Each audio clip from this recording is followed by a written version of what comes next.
Ahí va. Listo. Bueno, en muy breves minutos trataremos de hacer una línea general de lo que tiene que ver con el judaísmo. Y les preparé algunas ideas para que podamos pensar. Muchos de ustedes conocen, así que pueden tranquilamente entender algunos conceptos. Yo no me voy a dedicar a historia. La historia la encuentran en los textos y me parece que sí está bueno conocer todo lo demás que hace a la vida del judaico. Definición. Como primera línea, no hay una definición unánime. Lo que sí puedo decirles es que el judaísmo no es solamente religión. Hay definiciones que apuntan a que es una civilización y hay otros que hablan de que tiene que ver con un pueblo, que tiene tradiciones, costumbres, lengua y que tiene una fuente y por supuesto está sostenido por la supremacía divina, por la fe en Dios.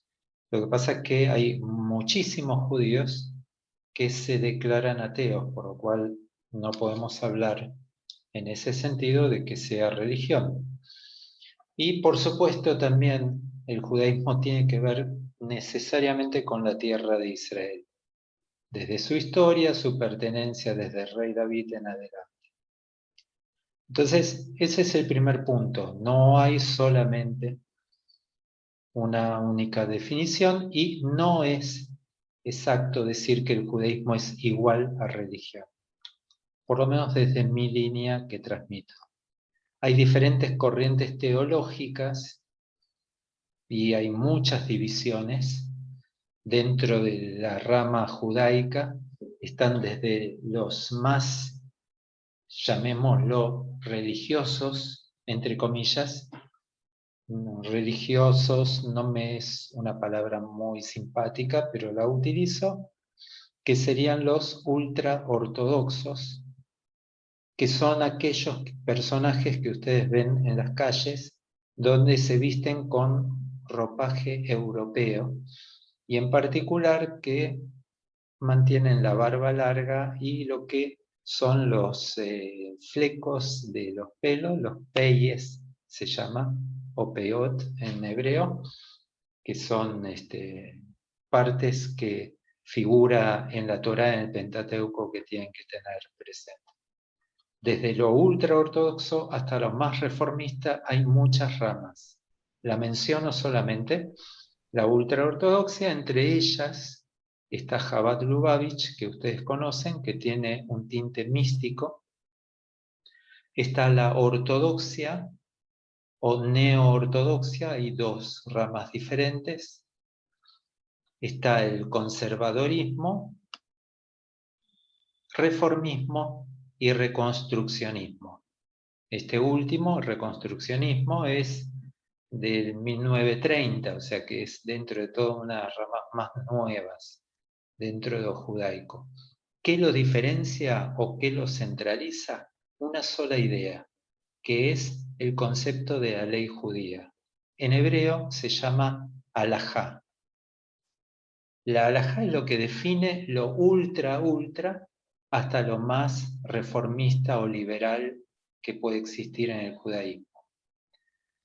Contenidos fundamentales los vamos a ver ahora y en particular algo que nos va a quedar solamente mencionado, que es la aceptación de la conversión al judaísmo de acuerdo a la rama teológica, es más o menos intensa, y a los temas de bioética que, como ya hemos conocido en la época donde dábamos en la MUNI con Adriana, que son temas que tienen que ver con la actualidad, en definitiva. Este es uno de los puntos fundamentales y es la discusión. La discusión acá en esta foto lo que trato de mostrar es ese. Por supuesto con las características típicas del dedito índice señalando y lo que tiene que ver una rama más ortodoxa y una más liberal De hecho, la mujer es rabina y está dentro del movimiento más liberal que la ortodoxia. Bueno, este es un gran tema, en Israel es un gran conflicto y en el mundo en general. Lo particular es que no puede existir alguien que diga que es o no es más judío que el otro. Sin embargo, el defecto es que los ultra nos califican a los que no estamos en esa rama como que somos herejes y no pertenecemos a la rama del judaísmo. Calendario hebreo, recuerden de que es solar lunar, eso es lo que hace que tenga los meses entre 29 y 30 días y eso es lo que hace que tengamos unos 10 días de diferencia por año con el gregoriano. Esto es lo que hace a que las festividades cambien año tras año la fecha que corresponde. ¿Por qué Pascuas y Pesaj coinciden? Porque obviamente como la última cena fue el Seder de Pesaj, es decir, la celebración de Pesaj, siempre tiene que caer jueves y viernes, pero la festividad de Pesaj, nuestra judaica, como el calendario hebreo va cambiando a cada año, a veces coincide y a veces no, como fue este año, que tuvimos diferencia de días en ese sentido. La halajá, lo que yo les decía, la ley judía, que tiene que ver principalmente con el cumplimiento de preceptos bíblicos que comúnmente se habla de 613. Quien les diga que cumplen los 613 preceptos, van a saber que es un impostor, porque en realidad nadie los cumple, exactamente todos, porque hay muchos preceptos que ya no tienen vigencia, como por ejemplo lo que eran los korbanot, las ofrendas o los acercamientos hacia Dios, con determinado tipo de acto que tenían que llevar a cabo. Sumado a que si no vive en Israel hay otra cantidad de preceptos que quien vive fuera tampoco puede cumplir, porque son preceptos que solamente pueden ser cumplidos en Israel mismo. La halajá es lo que marca entonces, desde lo más estricto, el ultraortodoxo, donde congeló la ley como está escrita, hasta el más liberal que dice, bueno, hay cosas que sí y hay cosas que no. Lo estoy diciendo de un nivel muy básico, simple, para que llegue.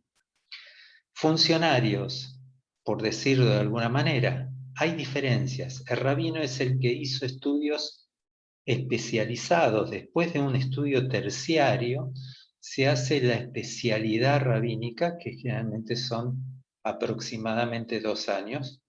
El Hazán, como se lo suele llamar, o Oberkantor, o como también se lo conoce como cantor litúrgico, es un oficiante, pero que no estudió para ser rabino.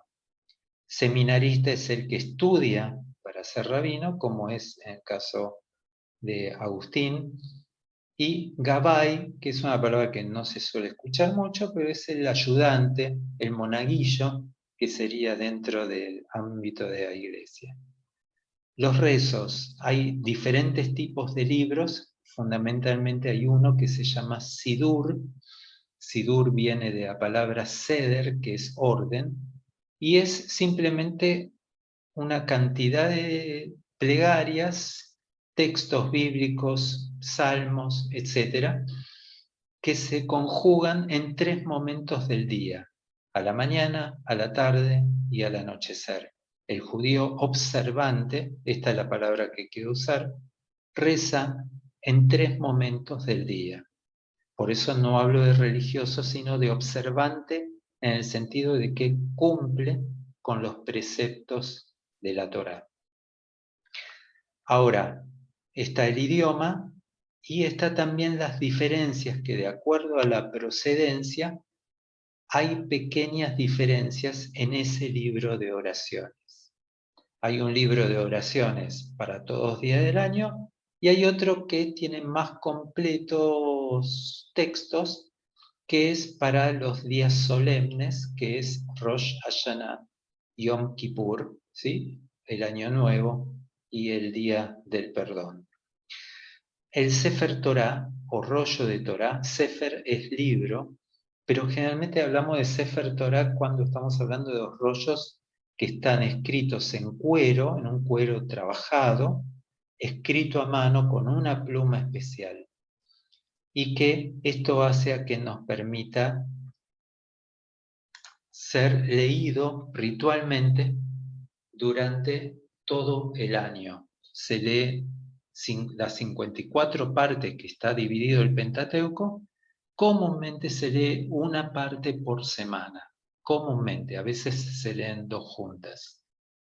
Es probable que en algunos minutos se corte y yo, como no creo que llegue justito, se los transmito para reiniciar después. ¿Qué es de todo esto lo importante? Estos son todos elementos que podemos pensar en relación a lo judaico. Y esto es universal. No importa la rama observante religiosa en la cual estemos. El estudio, el ciclo de vida, que son los 4 momentos de la vida, circuncisión, ceremonia de bar o bat mitzvah, que es a los 12 o 13 años, el casamiento y el entierro. El Shabbat como centralidad dentro de la vida judía, junto con las celebraciones, el tema del kashrut que tiene que ver con las leyes alimenticias, pero es un poquito más. En realidad es traducido el kasher o el kosher como aquello que es apto por la ley judía. Hay objetos sagrados que son kasher o kosher porque son utilizables. La generalidad es que se habla de comidas más que otras cosas. Hay símbolos judaicos, que después vamos a ver, y esto que nosotros conocemos bien por las chicas de nuestra mesa, que tiene que ver con el concepto de tzedaká, esto de hacer acciones de bien. Tzedaká viene de la palabra tzedek, que es hacer justicia.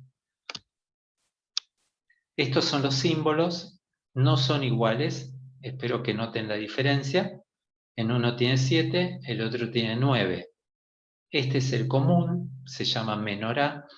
Este tiene 9, se usa solamente en una festividad que se llama Hanukkah.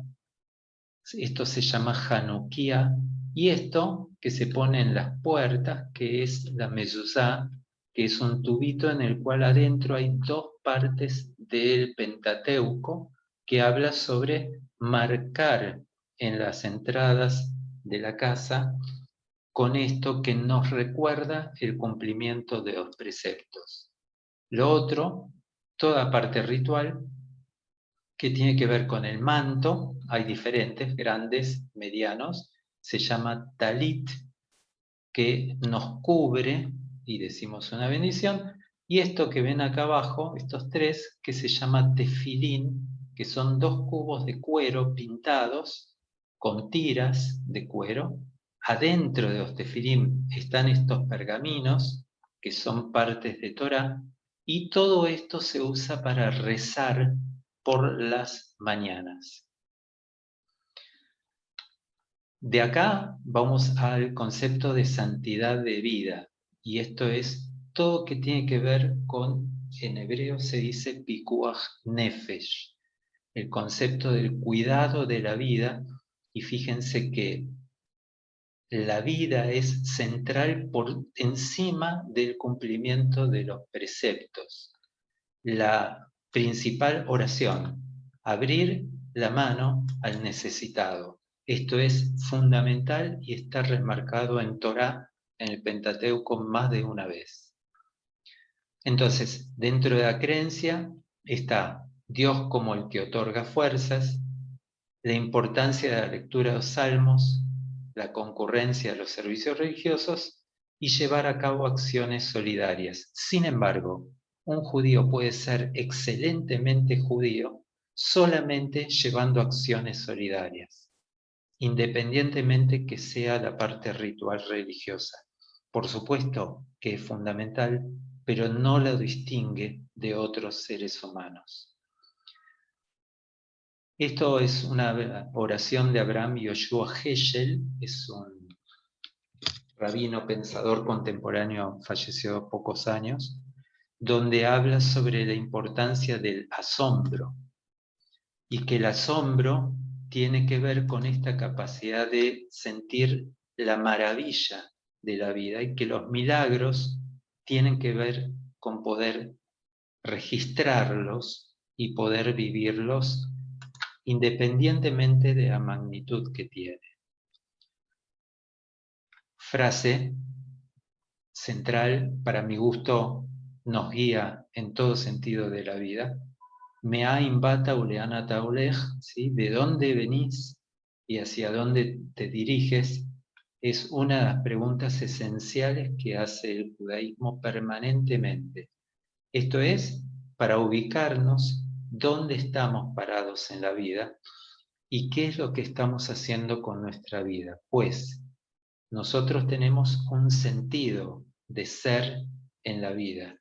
Tenemos una misión, un objetivo, y en el judaísmo, independientemente de la línea religiosa, esta es la centralidad. La otra oración central muy conocida, que después fue reeditada en el Nuevo Testamento, es la que dice, Be'ahavta lereaja kamoja, amarás a tu prójimo como a ti mismo. Eso que está sacado del libro de Levítico 19, luego aparece en el Nuevo Testamento reiteradamente, y que hace justamente a la esencia de la convivencia de unos con otros. Termino con esto, rapidito, que es uno de los sabios del Talmud, que dice, ¿quién es sabio? Aquel que aprende de todos sus semejantes. ¿Quién es valiente? Aquel que domina sus pasiones. ¿Quién es rico? Aquel que es feliz con lo que posee. ¿Y quién es respetable? Aquel que respeta a sus semejantes.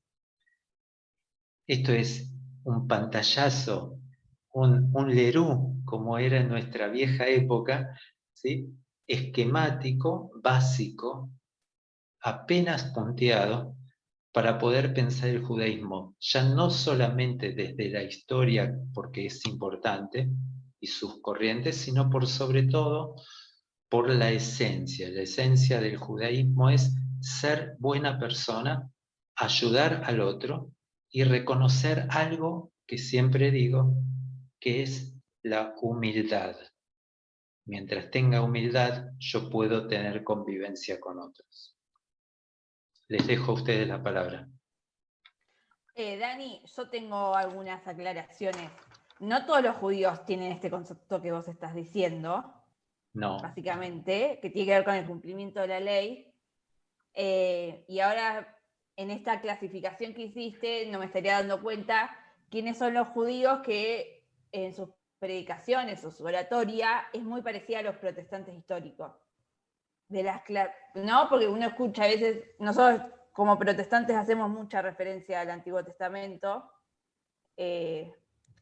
y hay veces que son muy parecidas las reflexiones de un pastor histórico a una rabina como Silvia Chemen.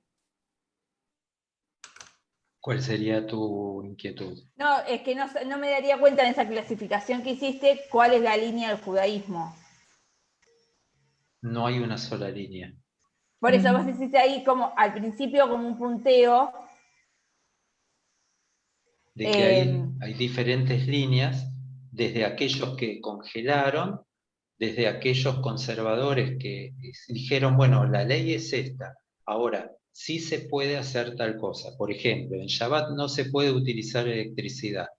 El ortodoxo te dice, no se puede. ¿Sí? El conservador te dice, bueno, si es para el servicio religioso y lo embellece, vamos a permitirlo. El reformista va a decir, no hay problema, no pasa nada. Lo importante es el ruach, es el espíritu. O sea, como para marcar las tres grandes corrientes dentro de eso. Lo mismo con el viajar. El viajar. Claro.